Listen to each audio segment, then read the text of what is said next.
Hello, we have a light bulb connected to a battery. Currents will flow and the bulb will light up. We say that the battery has an EMF which converts non-electrical energy to electrical energy. The opposite happens in the light bulb. The light bulb has a potential difference across it and it converts electrical to non-electrical energy. So in this video, I want to talk about power, which is the rate at which energy is transformed from one form to another. So if the EMF of a battery is 3 volts and is pumping out a current of 2 amps, what is the rate at which energy is being transformed to electrical form? You can do the calculation by 3 volts times 2 amps. Because 3 volts means 3 joules per coulomb and 2 amps means 2 coulombs per second. 3 joules per coulomb means that every coulomb of charge that gets lifted across the battery is given an EPE of 3 joules. And 2 coulombs per second means that every second, 2 coulombs of charge gets lifted across. This means that in every 1 second, the battery is delivering 6 joules of electric potential energy. So we say that the battery is delivering a power of 6 watts. You can remember the formula as power is equals to E times I. E is the EMF. I is the current pumped out by the battery. Now let's talk about the light bulb. If we have a PD of 3 volts across the light bulb and the current through the light bulb is 2 amps, then what is the rate at which electrical energy is being converted into other forms of energy? Easy, right? It's just 3 volts times 2 amps. Because 3 volts is 3 joules per coulomb and 2 amps is 2 coulombs per second. And 3 joules per coulomb means that every coulomb of charge that passes through the light bulb dissipates 3 joules of EPE as other forms of energy like heat and light. And 2 coulombs per second means that every 1 second we have 2 coulombs of charges passing through the light bulb. This means that every 1 second, 6 joules of EPE is being converted into light and heat. So we say that the power dissipation in the light bulb is 6 watts. And you can remember the formula as power is equals to V times I. So V is the PD across the device and I is the current flowing through the device. Now because V is equals to IR,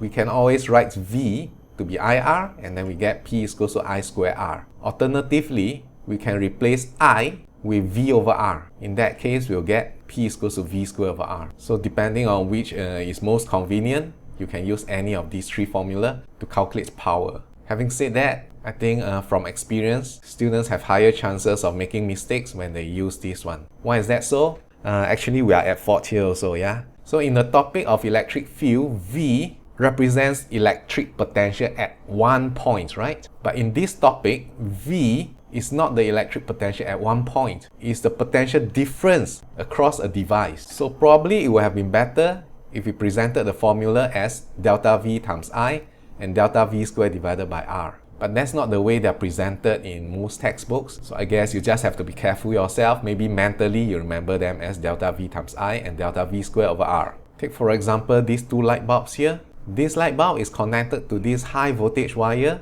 held at 120 volts. This light bulb is connected to the neutral wire held at 0 volts. Can you tell me which light bulb is going to light up? Have you decided on your answer? I'm going to review the answer now. Okay, this light bulb of course will not light up. You can do the calculation, P is equals to V squared over R and then V is obviously 0. What about this light bulb? This light bulb is also not going to light up. You can calculate the power dissipated in it. It's also 0 because the V here is the potential difference across the light bulb. Since both terminals are connected to 120 volts, the potential difference across this light bulb is actually 0. So this light bulb is having a power of 0 watts, so it doesn't light up. If you want the light bulb to light up, you have to connect it like that. So if one terminal is held at 120 volts and the other terminal is held at 0 volts, then you have a PD of 120 volts across this light bulb and then you can calculate the power dissipation using 120 squared divided by R, where R is the resistance of the filament. That's why those little birds that rest on high voltage wires, they don't get electrocuted.